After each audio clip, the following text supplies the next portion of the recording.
చిత్తూరు జిల్లా కుప్పం మున్సిపాలిటీలోని డీకేపల్లిలో ఎన్టీఆర్ ట్రస్ట్ నేతృత్వంలో ఉచిత వైద్య శిబిరం నిర్వహించారు. కుప్పం నియోజకవర్గంలోని 4 మండలాలలో ఎన్టీఆర్ ట్రస్ట్ ద్వారా ఉచిత వైద్య శిబిరాలు నిర్వహిస్తున్నామని డాక్టర్ మధు తెలిపారు.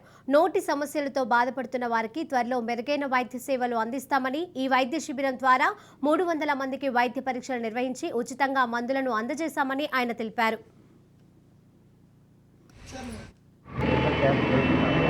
దాదాపుగా ఈ 5 నెలల్లో 80 మెడికల్ క్యాంప్స్ను మనము కుప్పం నియోజకవర్గంలో వివిధ మండలాల్లో కండక్ట్ చేశాము. మా ప్లాన్ ప్రకారము ప్రతి విలేజ్ను, ప్రతి మెడికల్ క్యాంప్ను ఎవరి 30 డేస్కు రిపీట్ చేయాలనే ఉద్దేశంతో మేము ఆ విధంగా ప్రజలకందరికీ కవర్ చేస్తున్నాము.